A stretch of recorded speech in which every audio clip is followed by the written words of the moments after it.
ನಮಸ್ಕಾರ ಸ್ವಾಮೀಜಿ. ನಮಸ್ಕಾರ ರೀ. ನಿಮ್ಮ ಹೆಸರು? ನನ್ನ ಹೆಸರು ಶಿವಪುರ ಯಲ್ಲಪ್ಪ ಅಂತ ಹೇಳ್ರಿ. ಶಿವಪುರ ಹುಲಿಗೆಮ್ಮನ ಹತ್ರ ಶಿವಪುರದಾರ ನಾವು.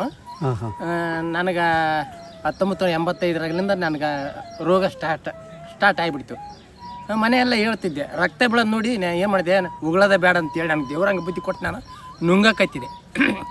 ನಾನು ನುಂಗದಿರ ಏನು ಸಮಸ್ಯೆ ಇಲ್ಲ ಅಂತೇಳಿ ಉಪ್ಪಿರೋದು ಅದು. ನಾನು ನುಂಗಿಬಿಡ್ತಿದ್ದೆ, ಅದಕ್ಕೆ ನಾನು ಬದುಕಿರೋದಿಲ್ಲ, ಅವಾಗ ಸತ್ತು ಹೋಗೇ ಬಿಡ್ತಿದ್ದೆ. ನನಗೆ ಡಾಕ್ಟ್ರು ಭಾಳ ಪರಿಚಯ ಇದ್ದರು, ಭಾಳ ದೋಸ್ತಿ. ನಾನು ಪುಟ್ಟಪರ್ತಿಗೆ ಹೋಗಕ್ಕೆ ನಂಗೆ ದಾರಿ ಗೊತ್ತಿಲ್ಲ, ಅದು ಆಂಧ್ರ ಮಾತಲ್ರಿ, ನನಗೆ ಗೊತ್ತಾಗಲ್ಲ. ನಾನು ಅಲ್ಲಿಗೆ ಕರ್ಕೊಂಡೋಗ್ರಿ ಅಂತ ಅವ್ರಿಗೆ ನಾನು ಪೀಡಿಸ್ತಿದ್ದೆ. ಎಲ್ಲಪ್ಪ ನಿನಗೆ ನೋವು ಇರೋದು ಸತ್ಯ ಐತೆ, ಸುಮ್ಮನೆ ಇರು, ಒಂದು 8 ದಿನ ಬಿಟ್ಟು ನನಗೆ ಕಾಣಂತ ಹೇಳಿದರು. 8 ದಿನ ಬಿಟ್ಟು ಅವರು ಇಲ್ಲಿ ಶಿವಕುಮಾರ್ ಗುರೂಜಿಯವರು ಅಂತೇಳಿ ಶಿವಮೊಗ್ಗದಿಂದ ಕೊಪ್ಪಳಕ್ಕೆ ಬರೋರು. ಅವ್ರ ಹತ್ರ ಹೋಗಿ ಕರ್ಕೊಂಡೋಗಿ ಕುಂದಿರ್ಸಿದ್ರು. ಇಲ್ಲೇನು ಆರಾಮಾಕಿನಪ್ಪ, ನಾನು ಉಸಿರು ಬಿಟ್ಟು ಉಸಿರು ಹೋಗ್ತೈತೆ ಅಂತಂದ್ರೆ ಏನು ರೋಗ ಹೋಗುತ್ತೆ, ಇದೆಲ್ಲ ನಾಟಕ, ರೊಕ್ಕ ಹೊಡ್ಯಕ್ಕೆ ಮಾಡ್ತಾನೆ, ನನ್ನ ರೊಕ್ಕ ಇಲ್ಲ. ಅವಾಗ ಇಲ್ಲ, ನೀವು ಸುಮ್ಮನೆ ಧ್ಯಾನ ಮಾಡಪ್ಪ ಅವ್ರು ಹೇಳ್ದಂಗೆ ಅಂತೇಳಿ ಅವ್ರು ಹೇಳ್ದಂಗೆ ನಾನು ಉಸಿರು ಬಿಡೋದು, ಉಸಿರು ತೊಗೊಳೋದು, ಧ್ಯಾನಕ್ಕೆ ಒಂದು 15 ನಿಮಿಷ ಧ್ಯಾನ ಮಾಡ್ಸಾರೆ. 15 ನಿಮಿಷ ಧ್ಯಾನ ಮಾಡಿದೆ. ಮತ್ತು ಅವರು ಹಸೆ ತರಕಾರಿ, ಅವಾಗೆಲ್ಲ ಮಾಂಸಾಹಾರಿಗಳು ನಾವೆಲ್ಲ ಅಂದರೆ ಕಡಿಮೆ, ಅಷ್ಟು ಹೋಗ್ತಿದ್ದಿಲ್ಲ. ತರಕಾರಿ ತಿಂದಂಗೆ ನನಗೆ ಒಟ್ಟು ಹಳವಾರು ಕಾಣ್ತು. 15 ದಿನ ಆತ್ಲೆ ಅದು. ಅದ್ರಾಗೆ ಕೆಲವು ಮಂದಿ ಅದಾರ ನೋಡ್ರಿ, ಹೊರಗಡೆ ಬಂದ ಮೇಲೆ ಆ ಗಡ್ಡದ ರೊಕ್ಕ ಹೊಡ್ಯಕ್ಕೆ ಮಾಡ್ಯಾನು, ಸುಳ್ಳೆ ಅವೆಲ್ಲ ಸುಳ್ಳೆ. ಉಸಿರು ಬಿಟ್ಟು ಉಸಿರು ಹೋಗೋದು ರೋಗ ಅಲ್ಲ. ನೀವು ಕರೆ ಹೊಲಿಯಪ್ಪ, ವಿದ್ಯಾವಂತರು ಅಂತಿಂತರಾದ್ರೆ, ರೈತರಾದ್ರೆ ನಾನು ಸುಳ್ಳು ಅನ್ಕೊಂತಿದ್ದೆ, ವಿದ್ಯಾವಂತರು. ಇವ್ರಿಗಿದ್ದಷ್ಟು ಅನುಭವ ನನಗೆಲ್ಲ.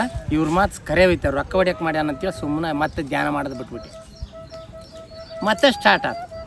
ಬೆಳಕೈತ್ಬಿಟ್ಟು ಮತ್ತೆ ಬೆಳಕೈತೈತ್ರಿ. ಡಾಕ್ಟ್ರೆ ನಾನು ಅಲ್ಲಿ ಕರ್ಕೊಂಡೋಗ್ರಿ, ಹೃದಯ ತೆಗೆದವ್ರು ಹೃದಯ ಹಾಕ್ತಾರಲ್ಲ, ನಾನು ಕರ್ಕೊಂಡೋಗ್ರಿ ಪುಟ್ಟಪರ್ತಿಗೆ ಅಂತಂದೆ. ಎಲ್ಲಪ್ಪ ನೀನು ಧ್ಯಾನ ಬಿಟ್ಟಿಯಪ್ಪ ಅಂದ. ಹೌದ್ರಿ, ನಿನ್ಗೆ ಯಾರು ಹೇಳಿದ್ರಿ ಬಾಡ್ಬೇಡ ಅಂತ? ಇಲ್ರಿ, ಮತ್ತು ದೊಡ್ಡವ್ರು ಅದಾರಲ್ರಿ, ಓದ್ದವ್ರು ದೊಡ್ಡ ಡಾಕ್ಟ್ರ್ ಅದಾರ, ಮತ್ತು ಅವರು ಸುಳ್ಳು ಹೇಳ್ತಾರನ್ರಿ, ಅವ್ರದ್ದೆಲ್ಲ ತಲೆ ಕೆಡಿಸ್ಬೇಡ, ನೀನು ಸುಮ್ಮನೆ ಧ್ಯಾನ ಮಾಡಂತ. ಧ್ಯಾನ ಮಾಡಿದೆ, ನಾನು ಚೆನ್ನಾಗಿ ಆಗಿದ್ದೀನಿ. ಮತ್ತು ನನಗೆ ಮತ್ತೆ ಧ್ಯಾನ ಮಾಡ್ತಾನೆ ನನಗೆ ಸಿಡ್ಲು ಬಡಿತು. ಟಿಶಿ ಹತ್ರ ಇದ್ದಾಗ ನಾನು ಸತ್ತೋಗ ಮಾತು, ಕಣ್ಣು ಹಿಂಗೆ ಮುಚ್ಚಿದೆ. ಕಿವಿ ಬಂದಾತಲಿ ಅಪ್ಪ, ನಾನು ದುಡ್ಕೊಂತೀನಿ. ನಾನು ದುಡಿಯೋವನ ಕುಂತುಬಿಟ್ಟು ಹೆಂಗೆ ಮಾಡಬೇಕು ಯೋಚನೆ ಬರ್ತದೆ. ಇದು ಧ್ಯಾನಕ್ಕೆ ಬರೋಕತ್ತಿಬಿಟ್ಟೆ, ಧ್ಯಾನ ಇದನ್ನು ಮಾಡೋಕತ್ತಿದೆ. ಕರೆಕ್ಟ್ 8 ಗಂಟೆ ಮುಂಜಾನೆ ಟಪ್ ಅಂತ ಹೊಡಿತು. ಇದೇನು ಆಚಾರ ಮರ, ನನಗೆ ಧ್ಯಾನದ ಹೋಗ್ಯತೆ ಅನ್ನೋದಲ್ರಿ, ಇದೇನು ಆಚಾರ ಟಪ್ ಅಂತಲ್ಲಿ ಅಂತ. ನಾನು ಓದ್ತಾ ಚಸ್ಮನ ಅಕ್ಷರ ಸೇಮ್ ಬಂದು ಬರಕೈತ್ಬಿಟ್ರು. ಚಸ್ಮನ ತೆಗೆದು ಮನೆಗೆ ಇಟ್ಟಿದ್ದೀನಿ. ಈ ಧ್ಯಾನದ ಮಹಿಮೆಯಪ್ಪ ಒಳ್ಳೇದಾಯ್ತು. ನಾವೊಂದು ಮಗನಿಗೆ ಕನ್ನೆ ಹಿಡಿಯೋಕ್ಕಂತ ಒಂದು ಊರಿಗೆ ಹೋಗಿದ್ವಿ. ಅಂದರೆ ಇದು ಅದು ಮುದ್ದೆಬಾಳಿಗೆ ಹೋದ್ರೆ ಬರಾಗ ಕಾರ್ನ್ಯಾಗ ನಮ್ಮ ಮಳೆಯ ಕಾರ್ ಹೊಡ್ಯಕತ್ತಿದೆ. ಕಾರ್ ಗಾಳಿಗೆ ಹೋಗಂಗಾಯ್ತು. ಅಲ್ಲಿಯಪ್ಪ ಧ್ಯಾನಕ್ಕೆ ಕುಂದಿರ್ಬೇಕಂತೆ, ಮತ್ತೆ ಇದು ಒಂದು ಧ್ಯಾನ ಮಾಡ್ಬೇಕಲ್ಲ, ಧ್ಯಾನಕ್ಕೆ ಕುಂತಿ ಶಿವ ಅವ್ನಿಗೇನು ಹೇಳೋದು ಮತ್ತೆ ತಲೆ ಕೆಡ್ತೈತೆ ಅವನಿಗೆ ಅಂತೇಳಿ ನಮ್ಮ ಹೆಣ್ಮಕ್ಳು ಅವ್ರು ಧ್ಯಾನಕ್ಕೆ ಕುಂತು. ಅದು ಹೋಗಿ ಸೀದಾ ಇದ್ರ ಮೇಲೆ ನಿಂತೈತೆ. 2 ನಡಕ ಗಾಡಿ ಐತಲ್ರಿ, ಸೇಮ್ ಹಂಗೆ ನಿಂತು. ಅದು ಬಿದ್ದಿದ್ರೆ ನಾವು ಕಲಾಸು, ಹಿಂದೆ ಗಾಡಿಗಳದಾವೆ, ಅದ್ರ ಮೇಲೆ ಕುಂತು ಬಿಡ್ತೀವಿ. ಇವು ಮನುಷ್ಯರು ಎತ್ತಿಟ್ಟಂಗೆ ಆತು. ಮಂದೆಲ್ಲ ಕಲ್ತು ಗಾಡಿ ತೆರಬಿ ಎಲ್ಲ ಎತ್ತಿಟ್ರು. ಧ್ಯಾನದ ಮಹಿಮೆ ದೊಡ್ಡದೈತಪ್ಪ ಅಂತ ಮನುಷ್ಯಂಗೆ ಅನ್ಕೊಂಡು ಧ್ಯಾನದಿಂದ ನಮ್ಗೆ ಭಾಳ ಸುಖ ಆಗಿದೆ, ಕಷ್ಟ ಅಂತಿಲ್ಲ. ಆರಾಮಾಗಿದ್ದೀನಿ, ಇನ್ನಷ್ಟು ಊಟ ಮಾಡ್ತಾಯಿದ್ದೀನಿ, ಚೆನ್ನಾಗಿ ಕೆಲಸ ಮಾಡ್ತೀನಿ. ಮಕ್ಕಳು ಮಾಡೋದಲ್ಲ ಕೆಲಸ, ನಾನು ಮಾಡ್ತೀನಿ.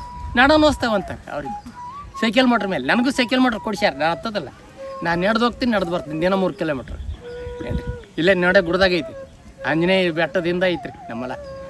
ಅಲ್ಲೊಂದು ಊರು ನಬದ್ಯಾಗಿದೆ, ಅವು ಅದ ಸಿಕ್ಕದೆ, ದೇವ್ರಿಗೆ ಕೊಟ್ಟಾನ ನಮಗೆ, ಮನುಷ್ಯರು ಯಾರು ಕೊಟ್ಟಿಲ್ಲ. ಇದ್ರ ಧ್ಯಾನದ ಮಹಿಮೆ ದೊಡ್ಡದೈತ್ರಿ. ನಾವು ಧ್ಯಾನ ಮಾಡೋದ್ರಿಂದ ಸುಳ್ಳು ಅಂತಾರೆ, ಸುಳ್ಳಲ್ಲ, ಸತ್ಯ ಇದೆ, ಜನರಿಗೆ ಗೊತ್ತಿಲ್ಲ. ಧ್ಯಾನ ಮಾಡೋ ಸಲುವಾಗಿ ಎಷ್ಟು ದುಡ್ಡು ಖರ್ಚು ಮಾಡಿದ್ರಿ? ನೋಡ್ರಿ, ಅವಾಗ ದುಡ್ಡು ಕೊಟ್ಟು ಮಾಡಿದ್ದೀನಿ, ಈಗಿಲ್ಲ ಏನಿಲ್ಲ, ಫ್ರೀ ಬರ್ತೀನಿ, ಇಲ್ಲಿ ಅವನು ಊಟಕ್ಕೆ ಕೊಡ್ತೀನಿ, ಕಲಾಸ್, ಏನು ಖರ್ಚನೇ ಇಲ್ಲ. ಹೋಗೋದು ಬಸ್ ಬರೋದು ಚಾರ್ಜ್ ಕಡಿಮೆ. ಈಗ ನನಗೆ ಈಗ ಆಧಾರ್ ಕಾರ್ಡ್ನಾಗ ಕಡಿಮೆ ಮಾಡಿಸಿದ್ದೀನಿ, 60 ವರ್ಷದ ಮೇಲೆ ಕಾಣ್ತಾವೆ. ನನಗೆ 78 ನಡೀತೀನಿ. ಅದು ದಿನ ಎಷ್ಟೊತ್ತು ಮಾಡ್ತೀರಿ ಧ್ಯಾನ? ನೋಡ್ರಿ, ರಾತ್ರಿ ಎದ್ದು ಯಾವಾಗ ಹತ್ರ ಆಗತ್ತೆ ಅವಾಗ ಕುಂತ್ಕೊಂಡ್ಬಿಡ್ತೀನಿ ರೀ. ನಮ್ಮ ಮನೆಗೆಲ್ಲ ತಲೆ ಕೆಟ್ಟದ್ದು ನಮ್ಮ ಅಪ್ಪನ ಅಂತಾರ ಅಂದರು. ಈ ಧ್ಯಾನದಾಗ ನಾನು ಸುಖ ಸಿಕ್ಕಿದೆ, ನಾನು ಯಾವಾಗ ಬೇಕು ಅವಾಗ ಕುಂತ್ಬಿಡ್ತೀನಿ. 3 ತಾಸು ನಿದ್ದೆ ಮಾಡಿದರೆ 3 ತಾಸು ಕೂಡ ಇಲ್ಲ, ಎತ್ತರ ಆಗಿಬಿಡ್ತೈತೆ. ಧ್ಯಾನಕ್ಕೆ ಎದ್ದು ಕುಂತ್ಬಿಡ್ತೀನಿ, ಮತ್ತು ವಜ್ರಸಿ ಮೇಲೆ ಕುಂದಿರ್ತೀನಿ. ಕೆಲವು ಆಸನಗಳು ಅದಾವೆ, ಈಗ ವಯಸ್ಸಾದ್ರಿಂದ ನೋವಾಗ್ತಾವಲ್ಲ ಅವು ಮಾಡೋದಲ್ಲ. ಈಗ ನನಗೆ ಧ್ಯಾನ ಮಾತ್ರ ಕಂಟಿನ್ಯೂ ಮಾಡ್ತಾಯಿದ್ದೀನಿ. ಧ್ಯಾನ ಮಾಡಿದ್ರೆ ನನಗೆ ಸುಖ ಸಿಕ್ಕದ. ತುಂಬ ಚೆನ್ನಾಗಿದೆ, ಭಾಳ ಚೆನ್ನಾಗೈತ್ರಿ. ಕೆಲವು ಮಂದಿ ಸುಳ್ಳು ಹೇಳೋದಲ್ಲ, ಸುಳ್ಳು ಹೇಳ್ತಾರ ಅನ್ಕೊಂತಾರ, ಸುಳ್ಳಲ್ಲ, ಸತ್ಯ ಇದೆ. ನನ್ನ ದೋಸ್ತರು ಕ್ಲಾಸ್ಮೇಟ್ರು ಒಬ್ಬರು ಉಳ್ದಿಲ್ಲ, ಜಳ ಅದು. ಧ್ಯಾನ ನೀವು ಯಾರಿಗಾದ್ರೂ ಹೇಳ್ಕೊಟ್ರ ಮತ್ತೆ ಇಂಥ ಒಳ್ಳೆ ಹೇಳ್ತೀನಿ, ಸುಳ್ಳು ಅಂತಾರೆ, ತಲೆ ಕೆಟ್ಟೈತಂತೆ, ಬಡ ಆತಗೆ ತಲೆ ಕೆಟ್ಟೈತಂತೆ.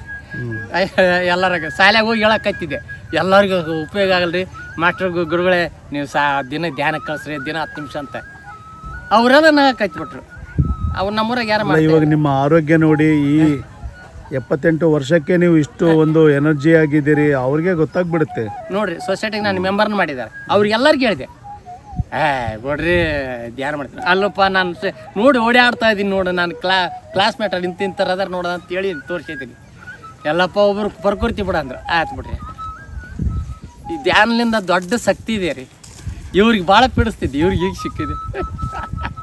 ಅವ್ರಾಗ ಅಲ್ಲಲ್ಲ ಬಂದಿದ್ದಾರೆ ನೋಡಿ. ಇದ್ರಾಗ ಮಾಹಿತಿ ಐತ್ರಿ, ಶಕ್ತಿ ಇದೆ, ಕಾಣಲಾರ್ದು. ಈಗ ಮರ ಬೆಳಿತೈತಂದ್ರೆ ಕಣ್ಣಿಗೆ ಕಾಣೋದಲ್ಲ, ಹುಲ್ಲು ಬೆಳಿತೈತಂದ್ರೆ ಕಣ್ಣಿಗೆ ಕಾಣೋದಲ್ಲ. ಇದು ದೊಡ್ಡ ಅನುಭವ ಕಾಣ್ತಾ ನಮಗೆ ಕಂಡು ಬಂದಿದ್ರಿ ಇದ್ರಿ. ತುಂಬ ಧನ್ಯವಾದಗಳು ಸ್ವಾಮೀಜಿ, ನಿಮಗೆ ನಮಸ್ಕಾರ. ನಮಸ್ಕಾರ. ಖಂಡಿತ ಧ್ಯಾನ ಮಾಡಿ, ಧ್ಯಾನ ಮತ್ತೆ ಬಿಡಬೇಡಿ. ಧ್ಯಾನ ಕೊನೆ ಉಸಿರಿವರೆಗೂ ಮಾಡಿ ಆರೋಗ್ಯವನ್ನು ಪಡೀರಿ. ಇದನ್ನ ಬಿಡೋದಿಲ್ಲ ಅಷ್ಟು, ಯಾಕಂದ್ರೆ ನಮ್ಗೆ ಸುಖ ಇದೆ ರೀ.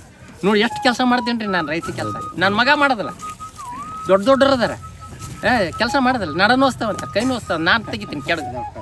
ಏನು ರೀ